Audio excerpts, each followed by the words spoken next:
oleh masa pada tanggal 15 Desember tahun 99. Jadi ini sudah 24 tahun, ya. Jadi peristiwa ini sudah 24 tahun bahwa peristiwa ini terjadi di Jakarta. Kampus kami dekat dengan markas ABRI di Cilangkap, yaitu pusat direktorial di situ. Jadi kami di depan, saudara, ada kampus, ada jalan kayak gini, saudara, jalan raya, Mabes di sana, kami di seberang sini, ya. Namun ketika terjadi peristiwa itu, malam hari itu kami mahasiswa itu ditangkap dan kami dipotong, saudaraku. Malam hari itu kami yang dipotong itu 37 orang.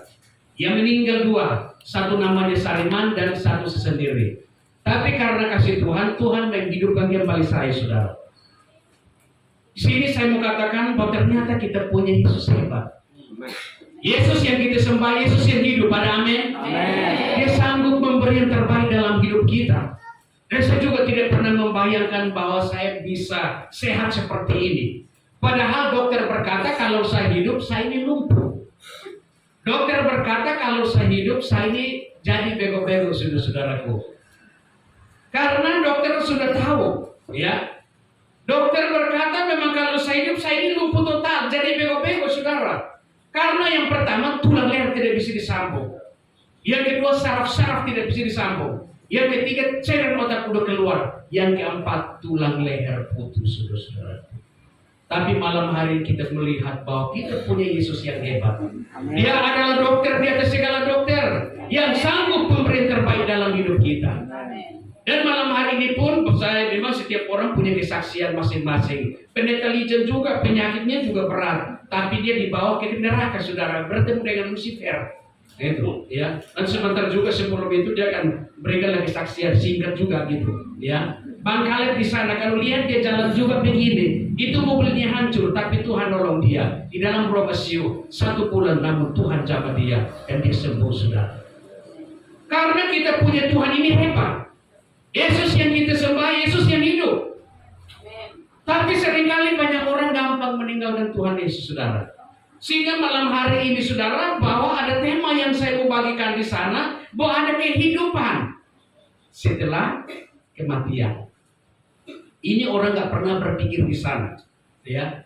Seringkali yang kita perhatikan yang kelihatan, namun yang tidak kelihatan ini tidak pernah dipersiapkan. Ketika diperhadapkan dengan suatu hal itu terjadi, maka pada saat itu dia akan mengalami suatu ketakutan yang luar biasa, saudara. Tapi malam hari ini saya mau katakan, saudaraku, bahwa di balik kematian ada kehidupan. Kehidupan yang sesungguhnya bukan di bumi ini. Kehidupan yang sesungguhnya waktu kita pulang kembali ke rumah Bapa di surga. Dan sehingga kita lihat bahwa Yesus pergi untuk menyediakan tempat tinggal. Ada amin? Tuhan Yesus pergi untuk menyediakan tempat bagi saudara. Saya setiap kali kalau lihat di tempat ini, saya selalu berdoa, Tuhan, kapan di sini saya bisa pelayanan ya? Kapan ya? Itu mulai waktu tahun 2010 setiap kali lihat sini selalu berdoa sampai Sanggau, Sintang, di mana saya pernah selalu berdoa, Tuhan, kota ini kapan saya mau pelayanan di sini? Ternyata malam hari ini rupanya Tuhan memberikan jawaban, saudaraku. Tapi harus menanti juga, ya. Menanti, saudara. Kadang-kadang kita cuma lewat doang, cuma lihat ada gereja, Tuhan, jambat Tuhan, supaya satu saat saya mau pelayanan di sini, Tuhan. Ternyata Tuhan buka jalan. Ya, sehingga malam hari ini, saudara, sebagian sudah pernah dengar kesaksian saya, mungkin lewat YouTube, lewat Instagram di sana, semuanya IG di sana juga, saudara bisa lihat di sana. Karena banyak gereja yang undang saya, mereka juga syuting, lalu pada akhirnya masukin di YouTube mereka itu. Ya, akhirnya yang lainnya banyak. Lalu mereka dapat duit, tapi saya nggak dapat duit. Iya. Tapi nggak apa-apa, yang penting memberkati satu sama yang lain. Saya nggak diberkati pun nggak apa-apa gitu. Ya, sehingga malam hari ini, saudara, bahwa sebelum saya bersaksi, saya akan membawa saudara untuk melihat firman Tuhan. Itu sesuai dengan firman Tuhan itu 2 Korintus pasal yang ke-5 ayat yang pertama dan ayat yang ke-10. Ya, itu ayatnya di situ. Saudara boleh lihat, saudara. Ya. Dalam firman Tuhan selama malam sore hari ini dalam 2 Korintus pasal yang ke-5 ayat yang pertama dan ayat yang ke-10. Di sana firman Tuhan berkata gini. Karena kami tahu bahwa jika kemah tempat kediaman kita di bumi dibongkar, Allah telah menyediakan satu tempat kediaman di surga bagi kita, satu tempat kediaman yang kekal yang tidak dibuat oleh tangan manusia.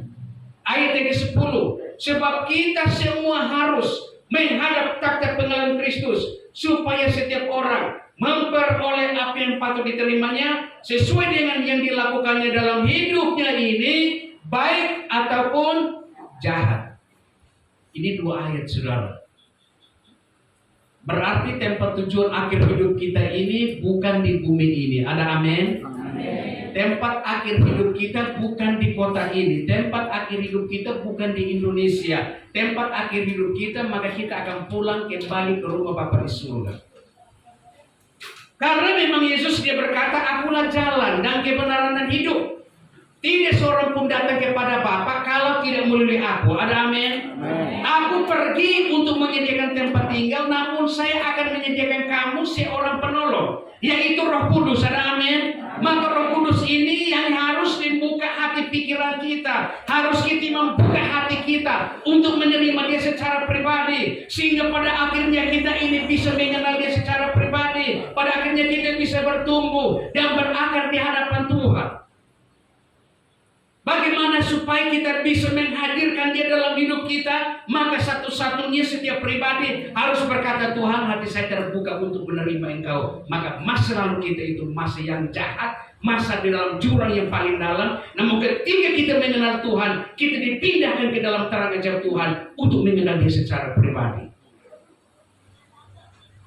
Sebenarnya malam hari ini, saudara-saudaraku, seringkali kita melihat yang namanya kematian. Saudara dan saya saat ini kita berpikir, aku kan masih muda, aku kan masih kuat, belum mencapai umur 80 tahun. Belum tentu Tuhan panggil saya, nanti umur 90 tahun baru panggil saya. Loh, ini dia datangnya mendadak, saudaraku. Kematian itu datang mendadak. Ada amin? Amin. Dia datang tidak pernah melihat usia. Ketika kematian itu datang, hal yang pertama tidak melihat usia. Hal yang kedua, ketika dia datang mengambil seorang, tidak pernah melihat apakah dia golongan orang kaya atau golongan orang miskin. Tepat pada waktunya akan mendapat giliran masing-masing untuk pulang, saudara. Dan malam hari ini, saudara dan saya pun akan mendapat giliran masing-masing untuk pulang. Ada amin? Amin. Malam hari ini, saudara dan saya akan mendapat giliran. Ente keluar dari gereja akan dapat giliran harus pulang. Jadi saat ini Tuhan sedang melihat dari depan sampai belakang sana. Siap yang besok pagi akan pulang duluan. Apakah sudah siap? Harus siap ini. Ya. Ini siap tidak siap harus mempersiapkan hidup kita. Seringkali kita sibuk dengan kesenangan hati kita. Seringkali kita sibuk yang kita pikirkan cuma perut. Seringkali yang kita sibuk cuma hanya cari makan minum, cari uang, saudaraku. Namun kita tidak pernah mempersiapkan yang tidak kelihatan ini. Padahal yang tidak kelihatan ini itu jauh penting daripada saat ini. Ini seringkali juga doa juga enggak, baca firman Tuhan juga enggak, diajak masuk gereja pun dia enggak mau. Waduh, ini orang ini kalau mati arahnya kemana dia? Orang di dalam sana dia lagi, mereka duduk, mereka senang-senang semangat di dalam sana, sementara kita dibakar di dalam sana. Makanya malam hari ini firman Tuhan berkata, karena kami tahu bahwa jika tempat kediaman kita di bumi dibongkar, hidup yang begitu singkat, apa sih yang kita persiapkan, saudara-saudaraku? Dari pagi sampai malam hari pun tidak pernah bergaul dengan Tuhan. Dari pagi sampai malam harinya pun tidak pernah berdoa juga. Tidak pernah membaca dan merenungkan firman Tuhan. Itu siang dan malam. Maka perjalanan pun pada akhirnya tidak pernah berhasil. Kalau ingin mau berhasil, maka Tuhan berkata, renungkanlah firman Tuhan itu siang dan malam. Ada amin? Amin. Maka berhasilnya baik di bumi, maka waktu kita pulang pun ini berhasil. Waktu kita pulang itu dibaringkan terakhir dalam peti mati pun wajah ini bercahaya. Jangan dibaringkan dalam peti mati ini bukannya ngeri. Waktu kita datang melayat aja pulang juga mengalami ketakutan juga. Maka kita harus membuat hidup kita itu berharga di mata Tuhan, saudara-saudara. Ini masa hidup, istilahnya kita ini masa penantian. Di dalam satu ruangan begini ini kita menanti saudara-saudaraku, supaya giliran kalau Tuhan panggil kita sudah siap. Siap tidak siap, harus siap malam hari ini. Ini malam penantian, kapan giliran saya untuk pulang. Ini sekarang saya mau bertanya, yang di rumah sekarang ini, apakah sudah mempersiapkan peti mati? Sudah siap? Nah ini kan belum ini. Kenapa nggak dipikirin? Sekarang lebih praktis nih. Sudah siap itu tempat makamnya. Sudah dibuat itu apa namanya, sudah disiapin Kotak-kotak. ya kotaknya gitu. Sudah siap. Wah ini memang gak ada persiapan. Semua manusia itu gak ada saudara. Karena dipikir bahwa dia akan hidup untuk selama-lamanya saudara. Kalau ada uang lebih persiapan juga. Rumah yang sederhana aja gitu. Harganya 4 juta, 5 juta lah gitu. Bisa tinggal di situ untuk selama-lamanya. Ya. Harus dipersiapkan juga, diperhitungkan lah gitu ya. Tapi heran, ada orang sudah persiapan taruh di belakang rumahnya, malam-malam itu ada gangguan terus itu. Gak tahu juga itu ya.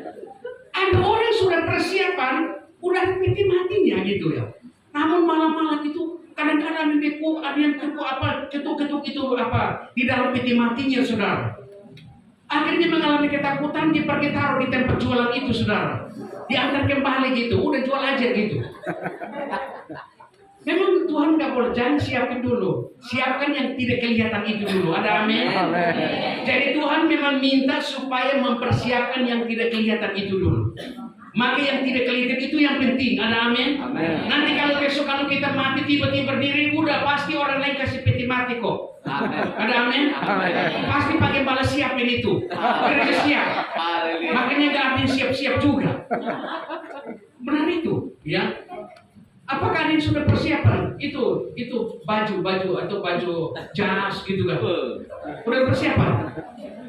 Baju waktu mati nanti saya pakai ini yang ngomong sama bapak gitu, atau ngomong sama mama, mungkin bapak ngomong atau anak bisa ngomong, bilang mak kalau saya meninggal ini jasnya, ini sepatunya, ini bajunya, nanti saya pakai ini ya, jangan diganggu, saya gantung di sini. Ada nggak gitu? Ya kalau ada haleluya gitu kan. Kalau ada juga udah puji Tuhan gitu ya. Ya. Ini benar-benar tidak ada persiapan sama sekali. Karena memang Tuhan minta kita supaya memikirkan perkara-perkara di atas. Ada amin? Bukan perkara yang di bumi ini.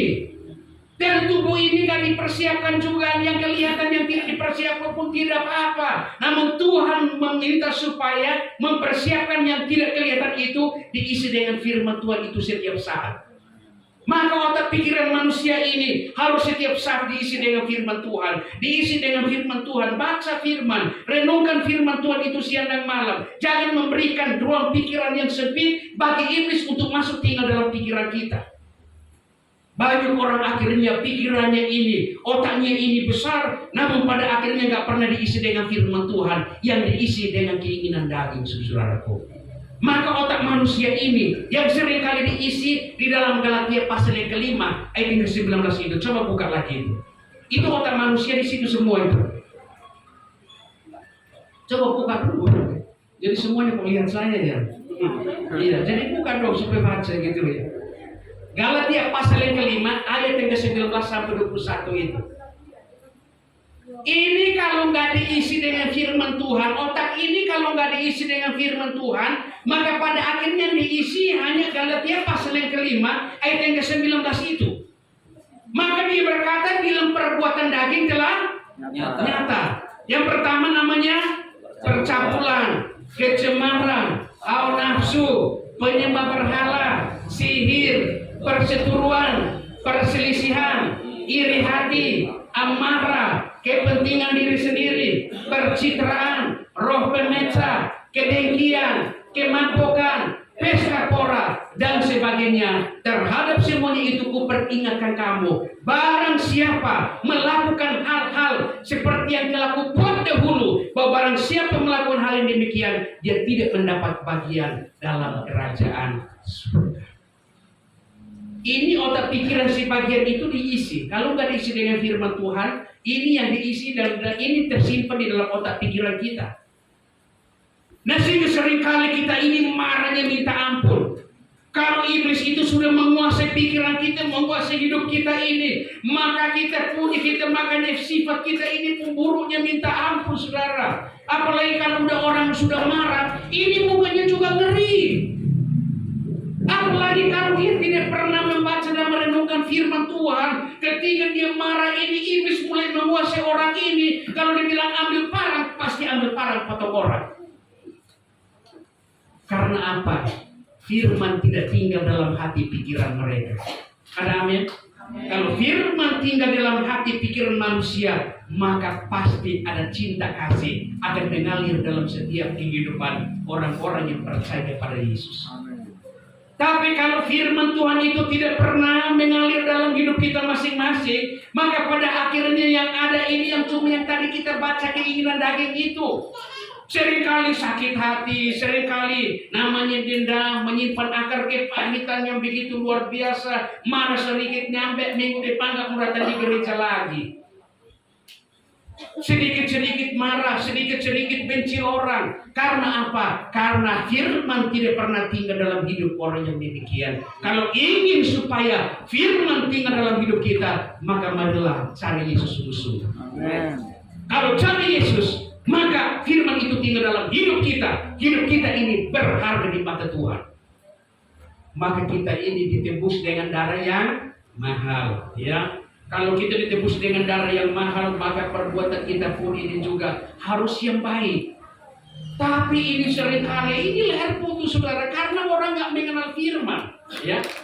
Yang ada cuma hanya kebencian. Yang ada cuma hanya apa, saudara, akhirnya biar kita nggak masalah, ya dia pun saya juga nggak salah dengan orang yang dipotong, saudara, ya.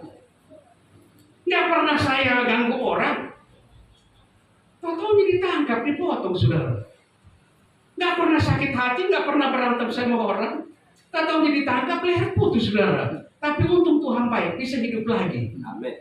Karena memang dilihat, memang sekalipun manusia berencana untuk membunuh tubuh, jiwa tidak bisa dibunuh. Karena kita punya Bapa yang hebat. Ketika Tuhan mengizinkan satu peristiwa, satu masalah terjadi dalam hidup kita, di balik itu mujizat akan terjadi. Mungkin saat itu saudara punya pergumulan, punya persoalan. Saat ini mulai berdoa, Tuhan, ini pergumulan saya, Tuhan, ini masalah saya. Maka ketika berdoa, yakinlah di balik persoalanmu mujizat akan terjadi. Karena apa, saudara? Bahwa di dalam Yesus itu tidak ada yang mustahil. Dia sanggup memberi yang terbaik. Ada amin? Maka malam hari ini, saudara, bahwa saya mulai di sini sudah 24 tahun ini saya sebagai misionaris, saudara, saya bertemu dengan orang-orang yang benar-benar mengandalkan Tuhan dan hidup mereka benar-benar diberkati begitu luar biasa. Karena apa? Ketika orang hidup dan berpercaya dan beriman kepada Yesus, karena dalam Yesus ada keselamatan, ada amin. Dari dalam Yesus ada perlindungan, ada amin. Bahwa dalam Yesus ada penghiburan, ada pertolongan. Dalam Yesus ada mujizat, dalam Yesus ada solusi, dalam Yesus bahkan ada berkat kelimpahan mengalir dalam rumah tangga kita.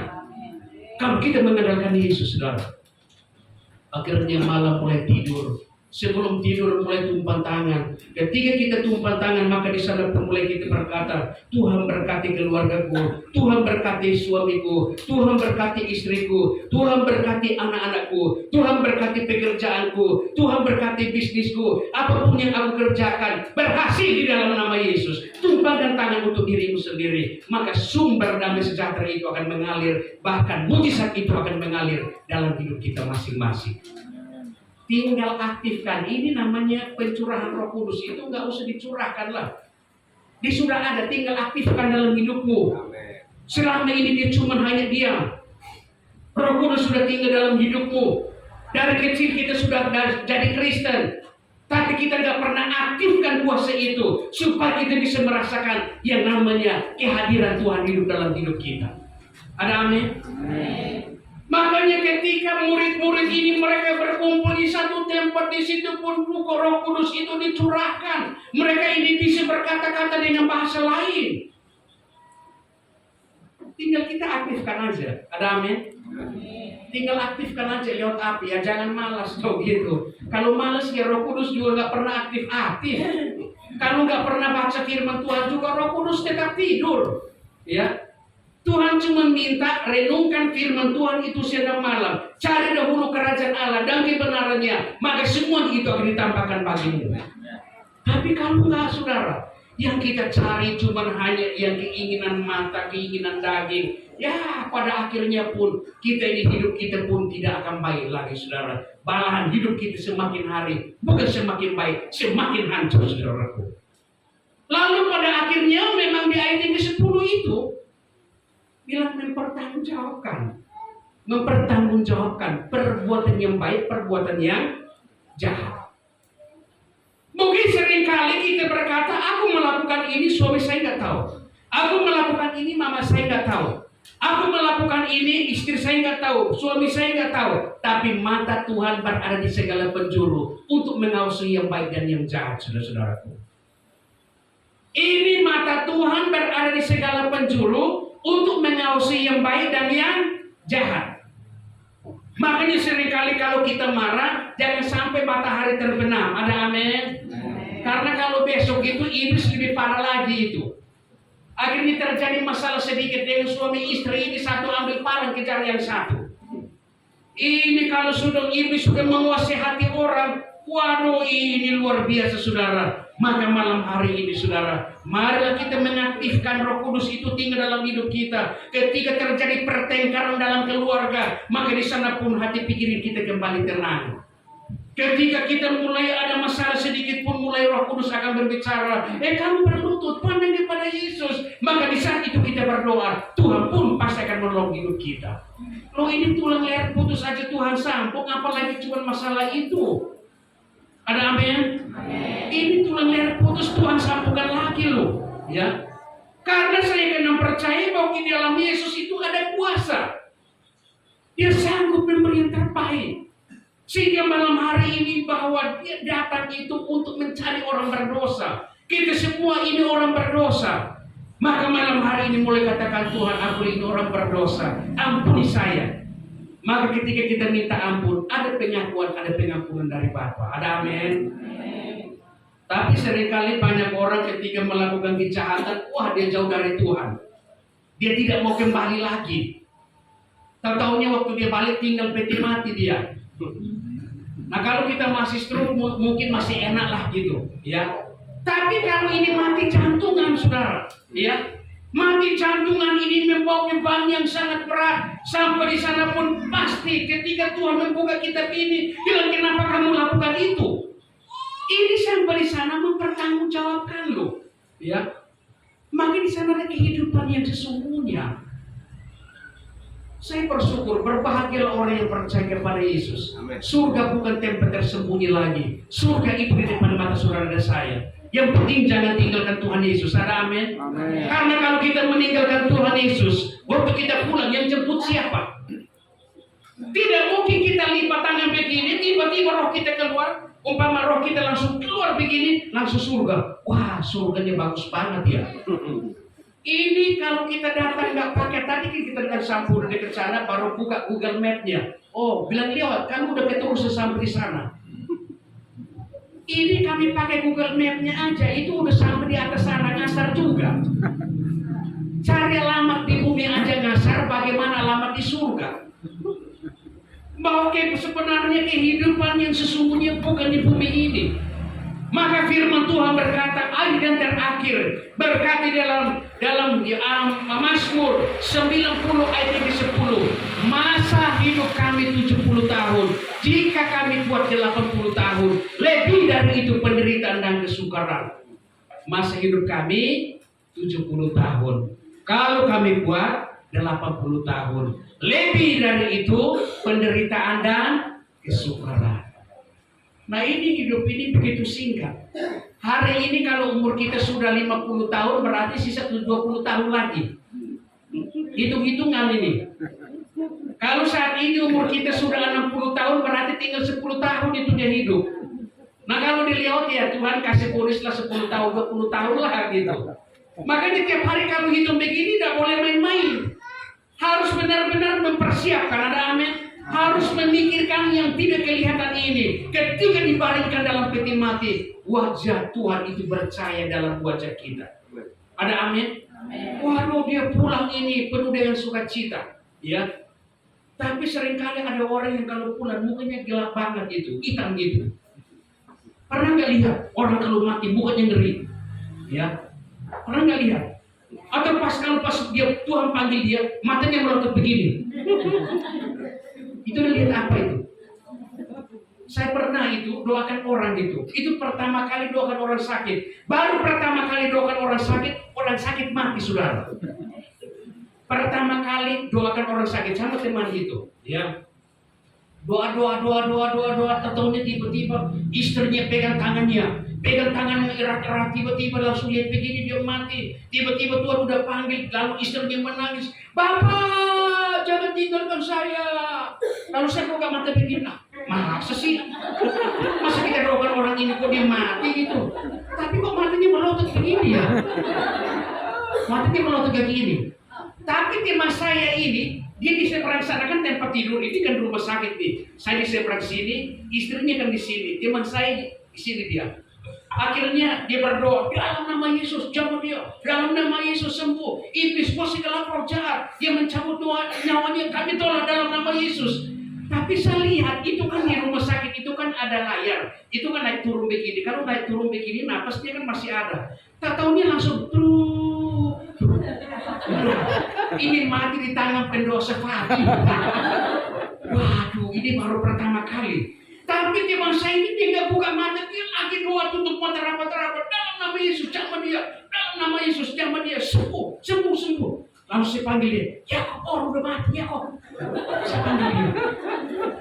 Dia juga nggak buka mata. Akhirnya ada perawat sudah datang sampai di situ, lalu teman ini dia doa terus gitu. Tapi bapak ini mati pun matanya melotot tuh. Kenapa matanya melotot ya?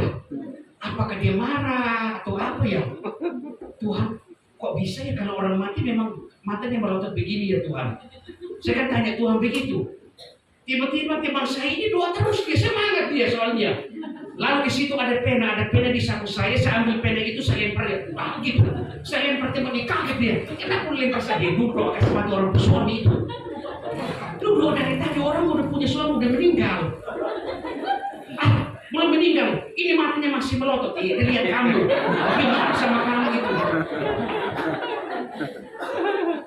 Lalu saya mulai tutup mata. Saya tanya kepada Tuhan. Tuhan, kenapa matanya melotot? Saya tanya gitu kan. Tiba-tiba Tuhan ngomong begini. Kamu salah berdoa. Dari mana salah berdoa Tuhan? Itu tiba-tiba Tuhan taruh dalam pikiran saya, kamu salah berdoa. Nah kalau begitu gimana Tuhan doanya gitu kan?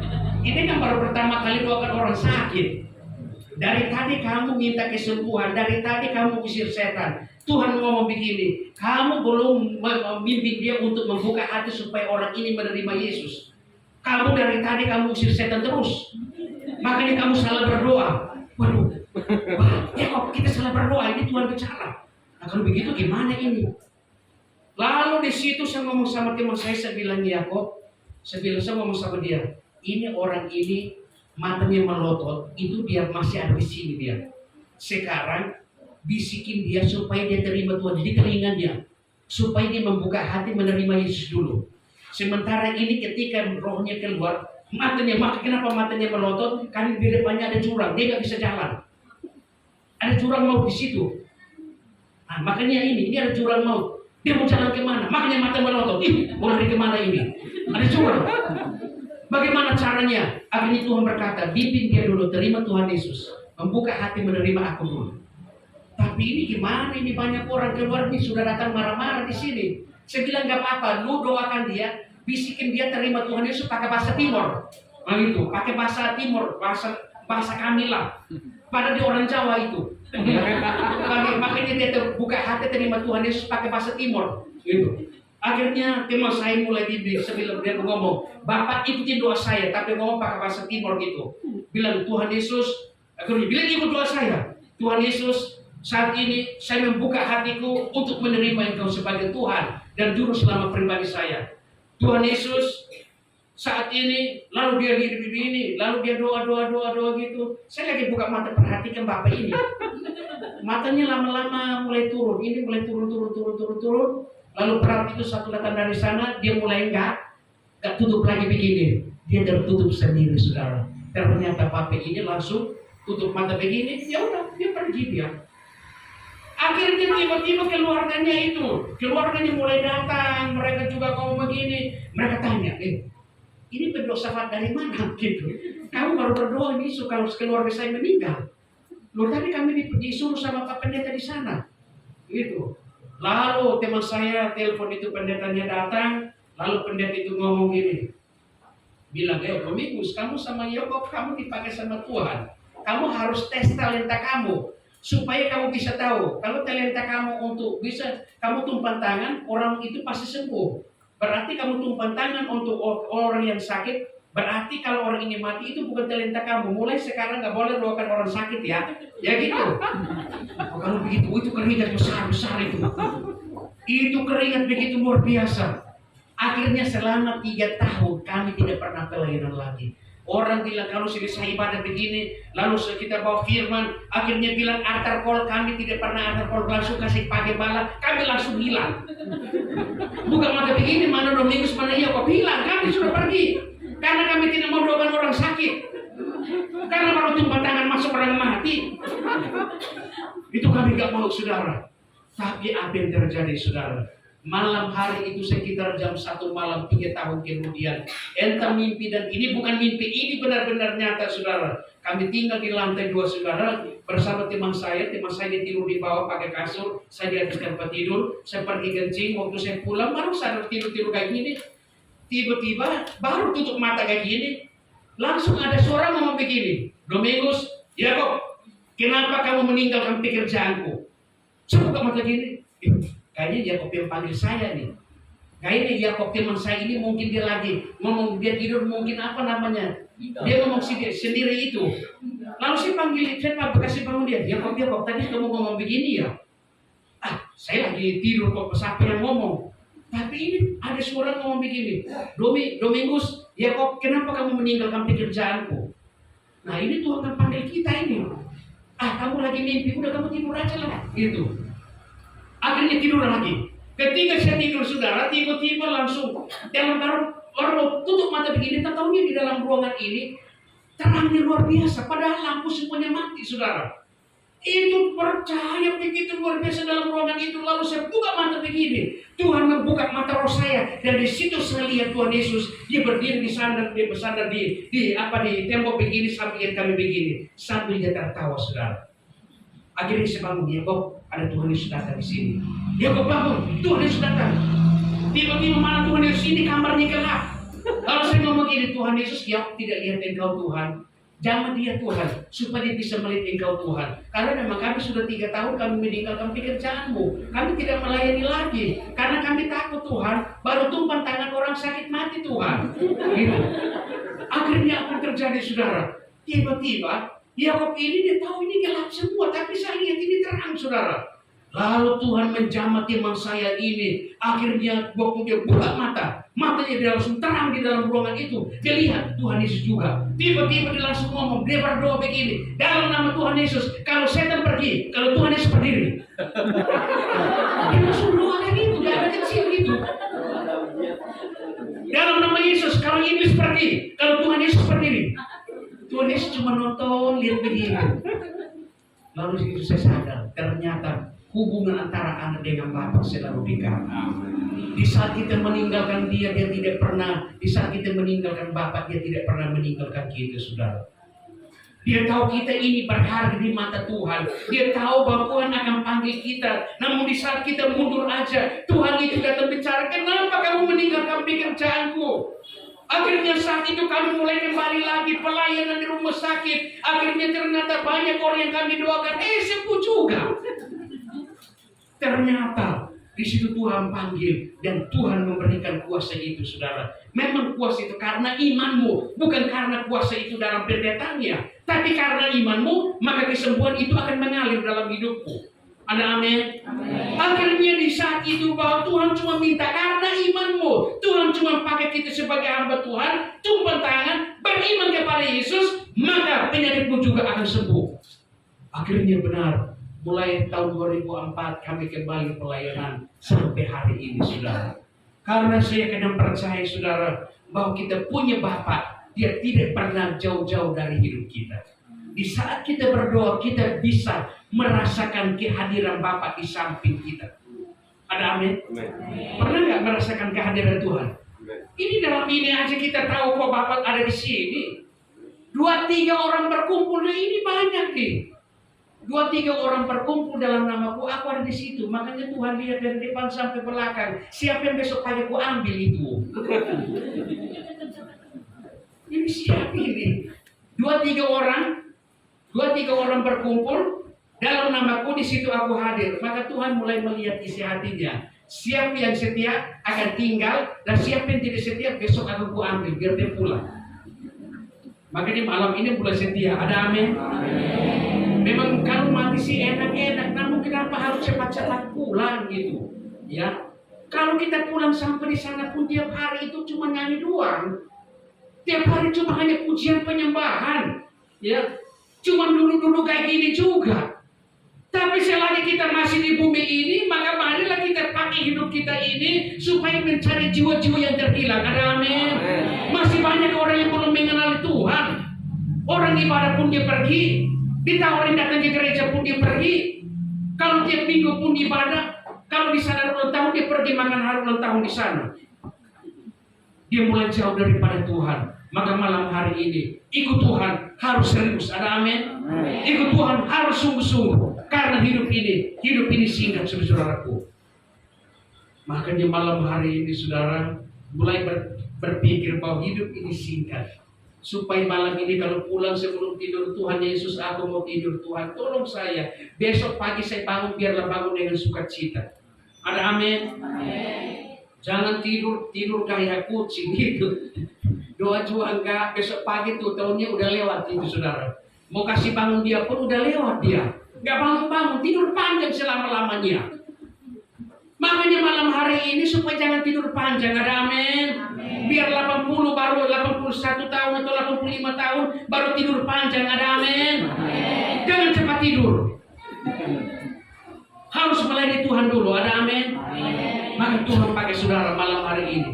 Masih banyak orang belum mengenal Tuhan secara pribadi. Malam hari Tuhan sedang memanggil saudara dan saya. Berapa jiwa engkau bawa untuk aku? Makanya tiap hari kita harus banyak berdoa. Doakan keluarga saya belum percaya Yesus. Keluarga saya mereka ini masih tinggal dalam kegelapan Tuhan. Saya mau berdoa buat bapak saya, buat mama saya, buat opung saya kah, buat itu nenek saya kah, supaya satu saat juga Tuhan dia mengenal Yesus, supaya kalau kami mati pun bisa berkumpul satu tempat. Ada amin? Jangan satu di surga, satu di neraka. Maka malam hari ini harus dipikirkan. Pikirkan yang kelihatan itu, yang belum percaya Yesus. Ada amin? Supaya pada akhirnya kita pulang pun berkumpul bersama-sama.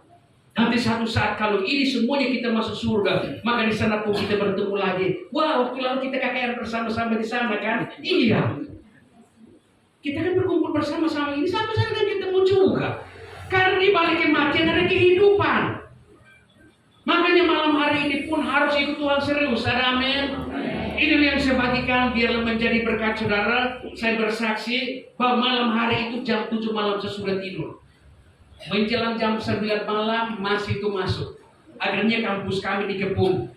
Lalu mereka masuk, lalu mereka bawa bom, mereka buang bom di dalam kampus kami. Akhirnya semua gedung itu terbakar saudara. Dan setiap mahasiswa ada yang lari dan menyelamatkan diri masing-masing. Dan malam hari itu saudara-saudaraku, teman saya dia masuk ambil pedang, baru dia lihat saya di atas tempat tidur. Dia kasih bangun saya turun dari tempat tidur. Saya lari ke halaman. Saya lihat gedung sebagian terbakar. Di sana pun saya mulai berdoa dalam keadaan barang tergoncang. Berdoa berteriak-teriak. Karena waktu saya berdoa pun saya tahu masa berteriak-teriak di mana-mana. Banyak mahasiswa ada yang menangis di mana-mana. Lalu selesai berdoa, buka mata. Masa menuju ke saya. Mereka bawa golok, mereka bawa samurai, saudara-saudaraku. Mereka sambil menghancurkan kaca-kaca, saudara. Akhirnya di situ mereka, saya mulai berdoa lagi, tutup mata lagi. Selesai berdoa, buka mata.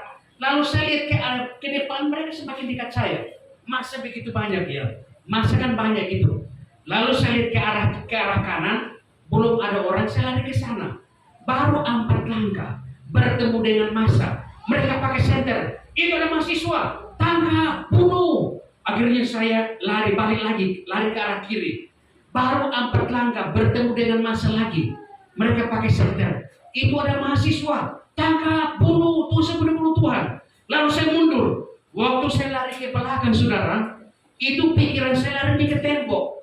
Temboknya 3 meter, sementara pendek, bisa nggak melompat, saudara? Karena nggak bisa melompat, akhirnya cuma lari keliling pagar. Lari keliling pagar gitu, saudara. Lalu di ujung sana bertemu dengan 2 teman. Lalu sama-sama lari. Tapi teman 2 orang ini mereka tinggi. Tiba-tiba mereka bisa melompat lewat pagar 3 meter. Dan saya ketinggalan di dalam, saudara. Lalu teman 2 ini di luar sana mereka berteriak begini. Domi keluar, Domingus melompat. Waktu saya lari sambil jawab begini, gimana sama melompat? Saya pendek begini nggak bisa gitu. Tapi saya tetap dikejar sama massa itu, ya. Orang bawa parang panjang-panjang itu, ya. Lalu di ujung sana ada pagar kawat duri. Lalu saya buka pagar itu lebar-lebar, saya meraih keluar. Nah, waktu kaki saya udah luar pagar, massa di belakang, waktu mereka mau potong saya, parangnya kena kawat duri, saudara. Akhirnya kaki saya udah luar pagar, lalu massa itu berkata gini, wah, mereka sudah sampai lingkungan masyarakat. Ayo masuk kembali ke kampus. Laki-laki kita bunuh, perempuannya kita perkosa. Lalu massa begitu itu masuk kembali ke kampus. Lalu saya udah jalan di lingkungan masyarakat. Kampus kami kan dekat dengan Taman Minilah di sana, Jakarta Timur. Lalu di sana saya jalan, akhirnya ketemu dengan 2 teman tadi. Lalu kami bertiga sambil berjalan, sambil berdoa, Tuhan, saya tidak mencuri, saya tidak bersalah, Tuhan. Malam hari ini kalau saya meninggal, saya ingin masuk surga. Berdoa kan tutup mata gitu. Tuhan, ini kami 3 orang. Berani serang, paling-paling baku pukul. Selesai berdoa, buka mata, 2 teman menghilang. Justru bertemu dengan massa begitu banyak, saudara. Nah, 2 teman ini waktu kami jalan sama-sama, mereka berdoa nggak tutup mata. Ketika mereka lihat massa, mereka lari diam-diam.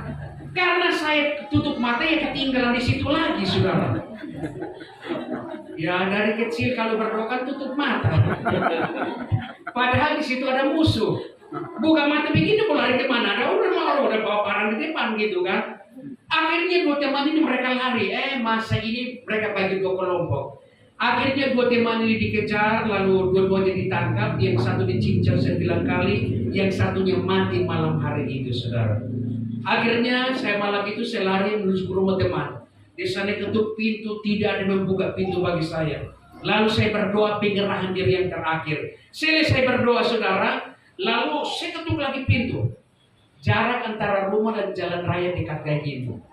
Jadi masa itu mereka turun ke belakang kampus kami. Jadi mereka dengar ketukan pintu. Masa itu alihkan senter ke saya. Lalu mereka berteriak begitu, wah itu ada mahasiswa di depan pintu. Ayo tangkap, bunuh gitu, saudara, bunuh gitu. Lalu masa begitu banyak, saudara. Mereka menuju ke saya, saudara. Ya saya di depan pintu. Ya akhirnya malam hari itu kan saya di depan pintu itu. Makanya mereka dengar teriakan saya. Lalu mereka menuju ke saya. Disitulah saya ditangkap, saudara. Akhirnya tangan saya mulai diikat pakai tali dari belakang. Yang kedua, kepala saya ditutup pakai kain, lalu diikat. Akhirnya saya dibawa. Waktu saya dibawa, itu pedang sudah nempel di leher. Mulai saya berdoa berteriak-teriak, mereka norekan parangnya begini. Ini udah bolong. Ini baju saya sudah penuh dengan darah, saudara. Tiba-tiba ada yang tendang saya, jatuh dalam got, nggak bisa bangun lagi, saudara. Lalu seorang bapak dia narik saya dalam got itu. Lalu bapak itu dia angkat tubuh saya begini, dia banting saya, akhirnya pingsan malam hari itu. 5 menit kemudian saya sadar, saya berdoa begini, Tuhan Yesus tolong saya. Waktu saya berdoa begini, saya pikir masa ini sudah pergi. Tahu-tahunya mereka masih jaga saya di situ. Lalu mereka ngomong, loh orang ini masih berdoa. Orang ini masih hidup. Orang ini masih berdoa. Gitu. Ya. Akhirnya Mas itu langsung ngomong begini. Mas bangun. Mas bangun. Bergerak mau bangun, digebukin pakai balok. Mas bangun. Bergerak mau bangun, ditombak saudara. Malam itu tidak ada kasih di sana saudara. Yang ada cuma pembantaian. Namanya di tangan masa. Ya. Akhirnya mereka berkata, bilang Mas bangun. Akhirnya ada orang yang berkata di antara teman mereka berkata, orang ini sudah tidak kuat. Udah kasih bangun dia. Buka kain di tangannya. Lalu mereka buka ikatan di tangan saya dari tangan saya kan diikat dari belakang. Lalu mereka lepaskan itu talinya, baru tangan saya terlepas. Akhirnya saya ditarik kayak binatang saudara. Ditarik kayak anjing. Sambil mereka berteriak-teriak gitu, Mas itu berteriak begini, wah kita dapat mahasiswa, kita dapat orang dalam gitu. Di sana pun saya mulai berdoa, Tuhan saya tidak mencuri Tuhan. Badan saya tergoncang, menangis begitu luar biasa. Malam hari ini kalau saya meninggal saya yakin masuk surga. Saya tidak mencuri Tuhan, saya tidak bersalah dengan orang Tuhan. Tolong saya Tuhan. Saya yakin dan percaya Engkau ada di samping saya. Berdoa dalam keadaan menangis lalu berteriak-teriak. Lalu tiba-tiba ada suara bisikan Tuhan Yesus berkata begini, jangan takut, aku menyertai engkau. Sudah di ujung tanduk, baru Tuhan Yesus ngomong, jangan takut, aku menyertai engkau. Tapi kalau biasa-biasa begini, mana Tuhannya? Tuhan bicara ngomong nggak? Enggak juga. Tapi kalau kita masuk dalam pergumulan berat, baru Tuhan hadir di sana. Ada amin? Kalau kita udah masuk dalam pikiran kita udah gak tenang, mengalami ketakutan, disitulah Tuhan hadir. Nah itu kita punya Bapa hebat itu. Makanya Tuhan Yesus ngomong begini, jangan takut, aku menyertai engkau. Lalu tiba-tiba badan saya pun tidak tergontar, kan gemetar kayak gini. Tiba-tiba langsung damai, sukacita. Mereka pukul saya pakai balok, badan saya gak sakit lagi, saudara-saudaraku. Karena Tuhan Yesus sudah menanggung semua penderitaan itu, saudara. Lalu saya diserahkan kepada kelompok massa yang kedua. Ditaruh di tengah-tengah lingkaran massa, saudara. Lalu massa itu bukan periksa identitas atau periksa KTP lah gitu. Tapi massa ini rame-rame hampir itu 30 atau 40 orang mereka. Kan massa yang kedua itu kan banyak mereka itu. Lalu massa itu pun mereka sambil tepuk tangan. Potong, bunuh gitu. Wah itu rame, namanya banyak orang tepuk tangan gitu saudara. Akhirnya ada yang berkata gini, jangan potong dulu, kasih bangun dia, buka kain di kepalanya. Jangan kita salah potong, ini teman kita. Akhirnya mereka kasih bangun saya, berdiri kayak gini. Lalu seorang bapak, saya kan tetap tutup mata dan berdoa, saya fokus berdoa gitu. Lalu seorang bapak dia buka kain di kepala saya, tiba-tiba saya langsung buka mata kayak gini. Ternyata di situ masa begitu banyak mereka kelilingi saya. Itu bawa semua. Mereka bawa senter semua. Mereka senter dari kaki sampai di wajah saya. Saat itu saya baru datang dari Kupang. Itu hitam, pendek, keriting lagi. Mereka sudah tahu dari mana gitu. Ya, ini orang luar pulau, bunuh dia. Lalu saya tunduk kepala dan berdoa. Selesai berdoa, buka mata. Seorang bapak datang dari sana, dia bawa kayu besar. Dia berdiri samping kiri. Dia memberikan 2 pertanyaan. Mau ikut Tuhan Yesus atau meninggalkan Tuhan Yesus? Tiba-tiba saya berkata, hanya di dalam Yesus ada jaminan keselamatan, di luar Yesus binasa. Perkataan ini membuat Mas itu marah. Bapak itu yang pakai balok tadi pun dia marah. Akhirnya dia pukul saya pakai balok di kepala bagian kiri sini. Saya jatuh ke depan 2 meter. Selanjutnya tidak sadar lagi, saudara. Saya nggak tahu apakah dipotong begini atau begini. Itu pun nggak tahu. Atau pakai sakit begini, mereka tarik begini, leher saya putus begini. Itu pun tidak tahu, saudara. Ya. Tapi bagaimana waktu roh saya keluar? Ternyata benar. Memang orang kalau percaya Yesus makin enak. Ada amin. Tapi nanti 80 tahun lah baru pulang lah. Memang enak gitu. Ya. Makanya malam hari sama saya berdoa supaya semuanya umur panjang lah. Amin. Amin. Mencapai umur 85 tahun, 90 tahun baru pulang. Nah itu. Akhirnya waktu roh saya keluar dari tubuh itu seperti sekarang mau lari. Roh saya keluar dari tubuh saya seperti setara kayak gini. Selanjutnya roh saya melayang-layang di atas tubuh saya seperti orang renang gitu. Dalam keadaan gelap, roh saya bisa melihat tubuh saya tertinggal seperti bayangan begini. Ini tubuh saya tertinggal. Roh saya berkata begini, lu badan saya tinggal. Tiba-tiba roh saya mulai berdiri di alam roh, tempat yang baru. Alam roh itu hening, tidak ada suara apa dalam sana.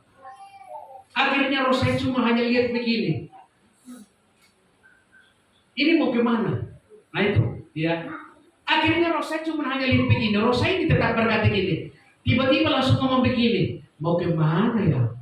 Mau kemana ya, nggak bisa jalan. Kita pikir kalau meninggal lipat tangan terakhir begini, roh kita keluar langsung surga. Wah, surga bagus banget ini. Wah, surga ini bagus banget. Ini kalau begini, dia bingung gak usah masuk gereja, karena kalau mati masuk surga itu.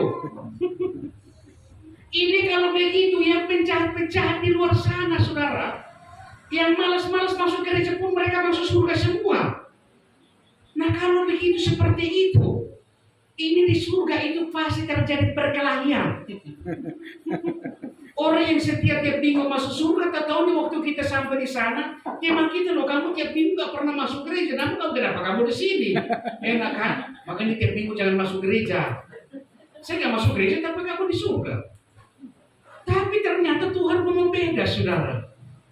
Harus mencari dia dulu, ada amin? Cari dia, maka pasti sampai tujuan itu. Makanya di situ akhirnya roh saya ketiga keluar, bisa lihat tubuh saya tertinggal. Akhirnya roh saya tiba-tiba berdiri. Ini mau kemana? Akhirnya roh saya berkata gini, Tuhan Yesus mau kemana? Ketika sebut Tuhan Yesus, 5 malaikat datang, saudara.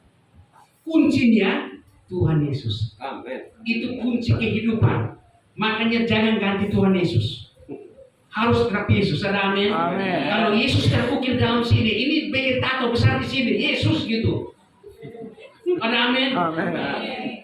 Tapi seringkali bikin tato besar di sini salib di situ, tapi mati muda.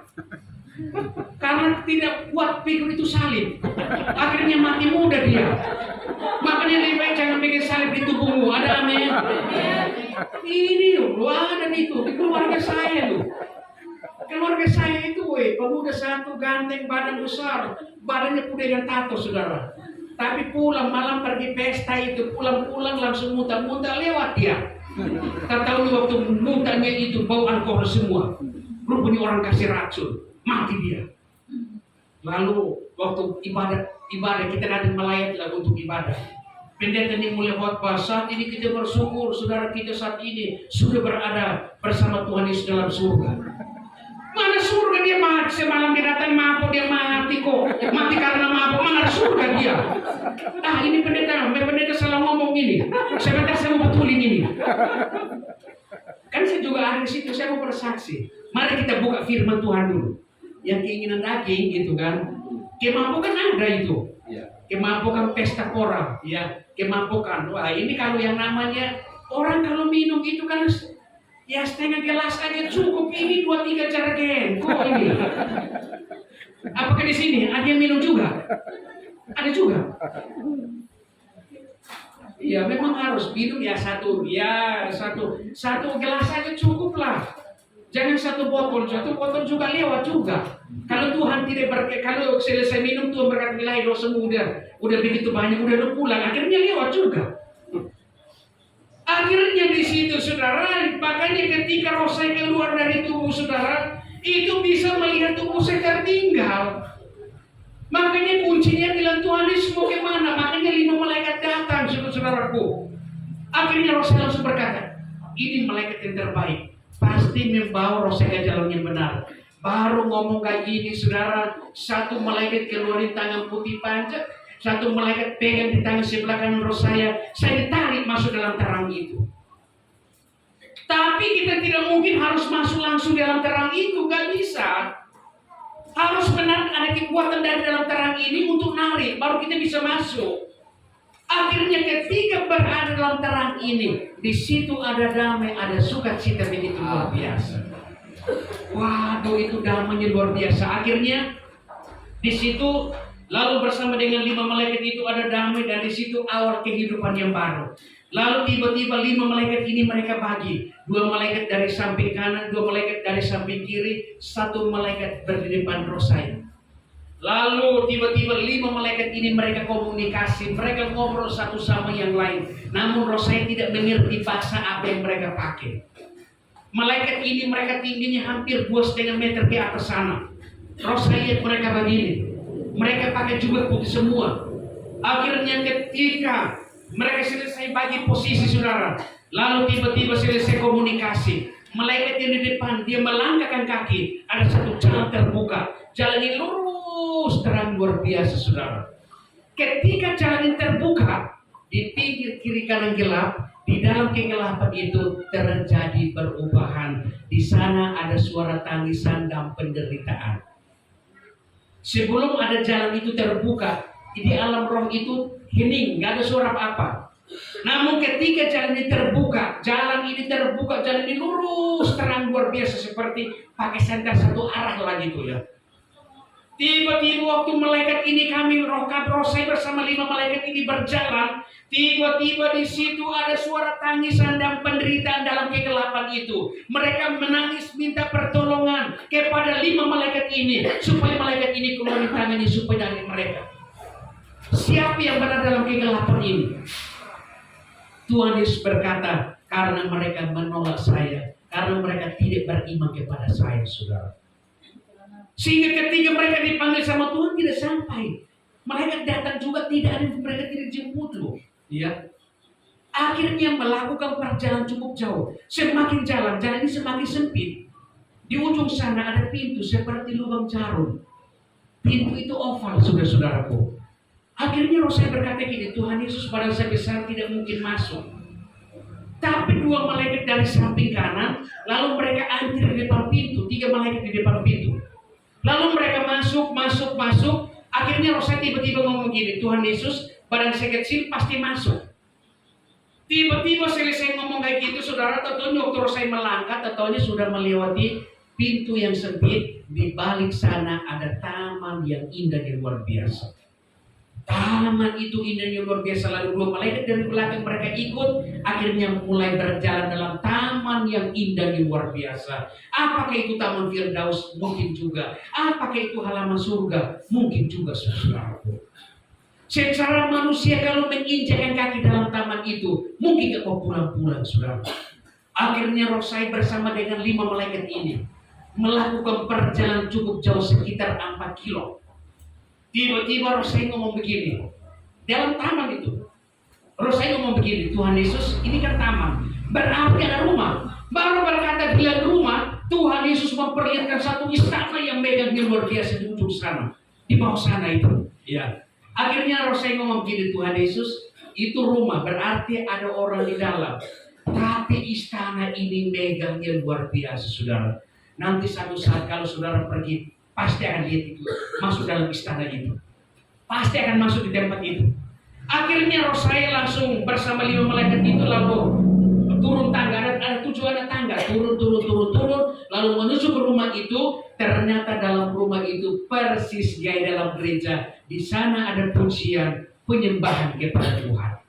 Di sana ada yang duduk, ada yang berdiri, ada yang tepuk tangan, ada yang tiup sangkakala. Tiba-tiba ada suara berkata begini, ini orang-orang yang percaya kepada Yesus, singgah ditempatkan di sini. Lalu roh saya dibawa lagi masuk ruangan kedua, dibawa lagi masuk ruangan ketiga, persis seperti ruangan yang pertama. Bahwa di sana ada pujian penyembahan kepada Tuhan. Lalu roh saya dibawa lagi masuk ke ruangan keempat itu, saudara. Tapi suara ini pun tetap berkata, ini orang-orang yang percaya kepada Yesus. Kalau nggak percaya kepada Yesus, memang di luar sana penuh dengan suara tangisan. Dalam surat di luar sana yang penuh dengan tangisan itu, karena itu di dalam siksaan yang berat itu. Itu digebukin itu sama malaikat jahat itu. Akhirnya roh saya mulai, saudara, masuk ruangan keempat. Ruangan itu kosong. Akhirnya bersalah melangkah 3-4 langkah ke depan. Tiba-tiba saya ngomong begini, Tuhan Yesus, ini antara saya ke surga dan ke neraka. Baru ngomong bilang surga neraka begini, 5 malaikat ini hilang. Lalu ada sinar kemuliaan Tuhan muncul di depan mata roh saya. Sinar ini melebihi matahari, sehingga membuat mata roh saya nggak bisa melihat lagi. Mata roh saya dalam keadaan tutup mata. Tiba-tiba ada suara berkata begini, berlutut, berlutut. Tiba-tiba roh saya berlutut dalam keadaan tertunduk. Lalu tiba-tiba Tuhan membuka satu kitab yang besar. Ketika buku itu terbuka, itu tulisan keluar dari buku itu kayak bara api, saudara. Tulisan keluar begitu banyak. Tulisan keluar begitu banyak, saudara. Tiba-tiba tinggal kertas putih. Baru terbuka lagi lembar yang kedua. Baru terbuka lembar yang kedua. Saya lagi berdiri narik kambing. Bukan cuma kambing, banyak binatang yang curi di kampung saya. Tuhan kasih keluar semua di situ. Curi babi gimana keluar kayak gitu loh. Curi air gimana pun keluar kayak gitu. Curi babi, curi air, curi apapun keluar kayak gitu, saudara.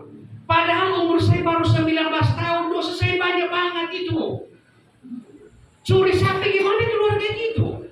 Tuhan memperlihatkan, ya istilahnya syuting, disuting lagi baru diputar lagi. Apa yang kau lakukan waktu masa hidupmu? Coba lihat itu. Coba lihat. Akhirnya roh saya berkata, Tuhan ini perbuatan saya. Ini minggu yang lalu, bulan yang lalu, tahun yang lalu saya melakukan kejahatan. Engkau nyatakan di tempat ini, Tuhan. Tiba-tiba tinggal kertas putih, terbuka lembar yang ketiga, tulisan keluar lagi. Roh saya berkata, Tuhan Yesus, saya tahu Engkau mati di atas kayu salib untuk menebus dosa saya.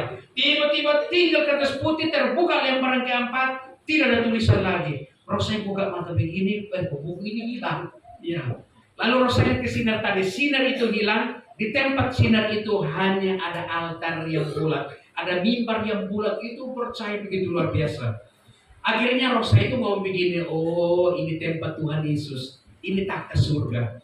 Lalu tiba-tiba ada suara ngomong begini, berteriak begini. Suara itu berkata begini, Domingus pulang, belum tiba saatnya untuk datang melayani aku. Ketika roh saya mendengar suara itu mulai ke samping kanan, Tuhan Yesus menunggang kuda putih. Dari rambut sampai leher itu percaya begitu luar biasa. Dari paus sampai di kakinya seperti manusia biasa. Roh saya langsung berkata, ini Tuhan Yesus. Lalu padanya berubah jadi sinar, kuda putih berubah jadi sinar.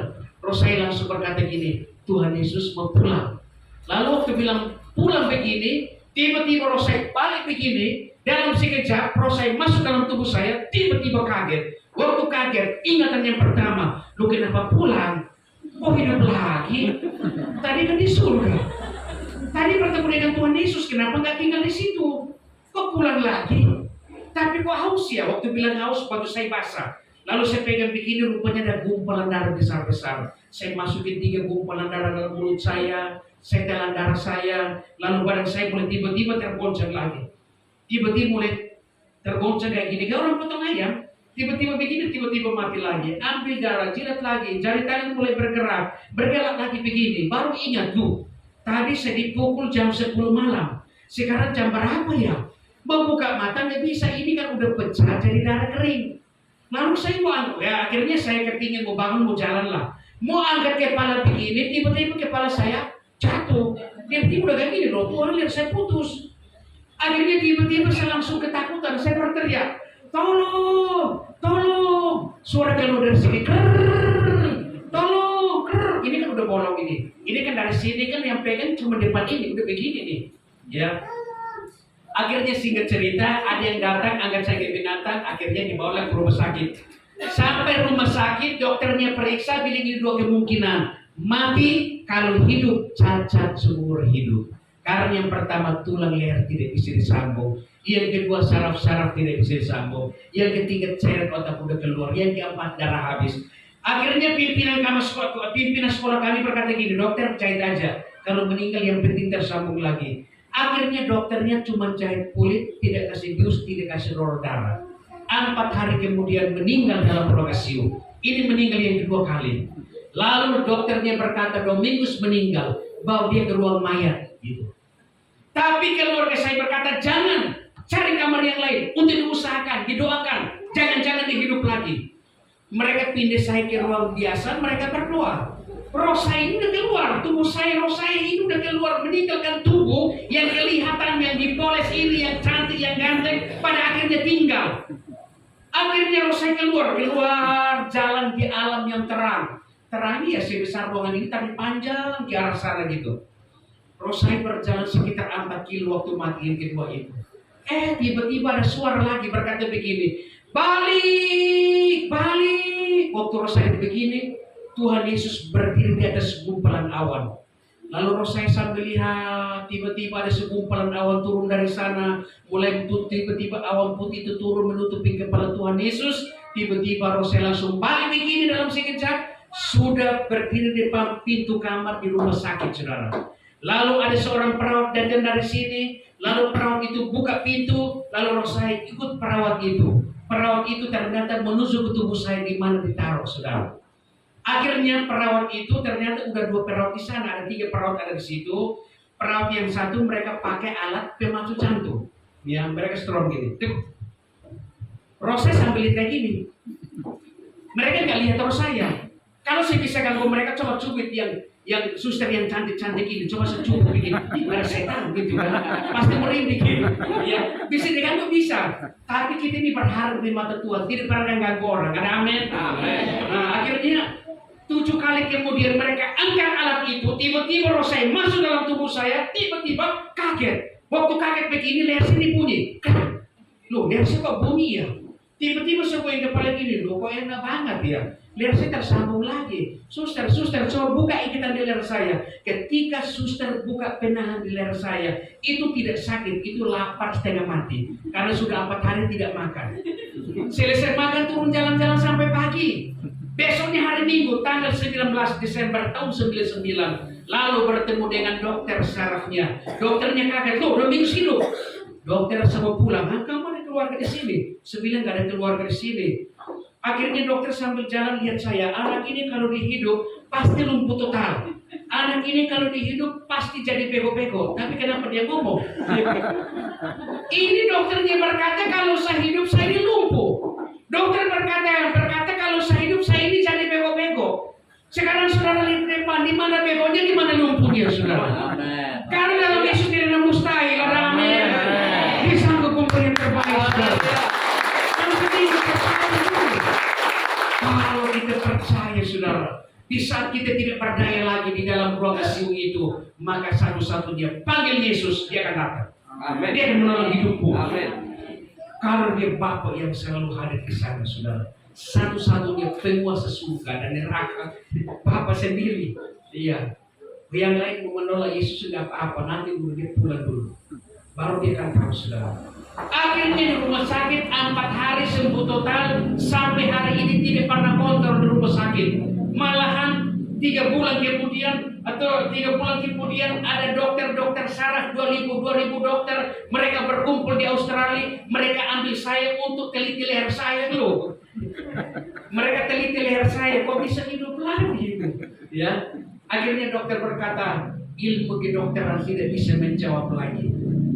Akhirnya obat tidak bisa menjawab. Yang bisa menolong orang-orang ini hanya Tuhannya orang Kristen, hanya Tuhan Yesus satu-satunya. Akhirnya apa yang terjadi sehingga saya sampai hari ini bahwa saya tidak pernah kontrol, saudara-saudara. Di depan ini masih ada bekas potongan di leher saya, itu masih ada bekasnya. Selesai ibadah boleh lihat, gratis tidak bayar. Ya. Namun saya ada bawa buku, saudara. Saudara kalau dapat buku ini juga, kalau tidak baca juga tidak apa-apa. Kalau temanmu yang berulang tahun bungkus ini buku, kasih dia. Pasti dia bertobat, cari Yesus, ada amin. Jadi ini ada foto-foto waktu saya dibunuh pun ada foto-foto di dalam.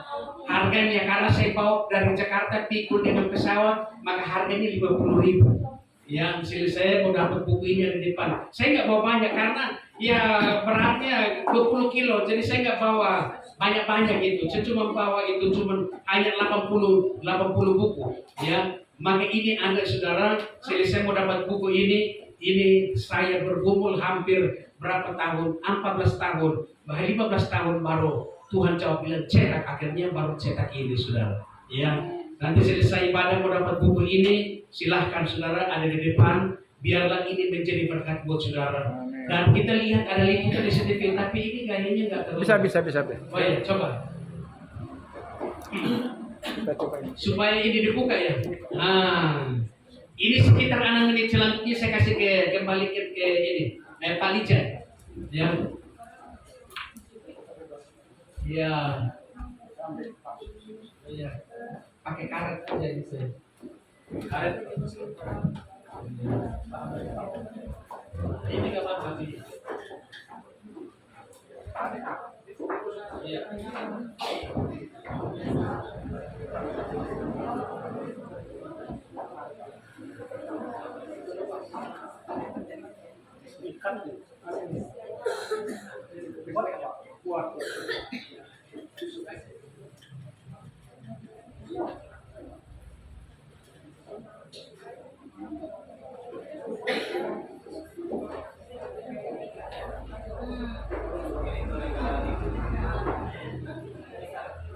Nggak apa-apa dipegang aja, cuma ya.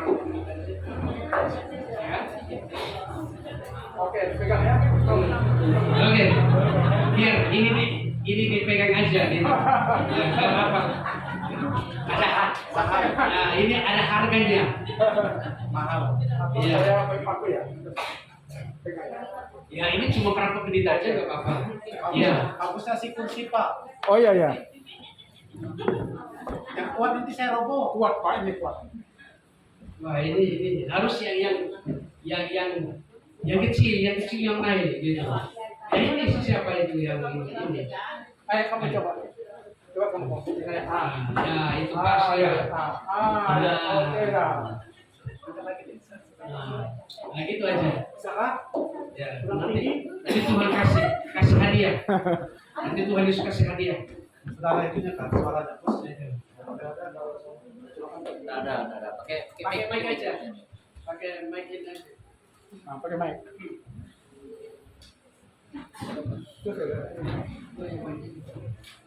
Nah ini sementara kita sambil menanti saudara bahwa ini liputan SCTV ketika terjadi peristiwa itu. Malam hari itu polisi menangkap pelaku-pelakunya. Setelah diperiksa, bilang ini melanggar ke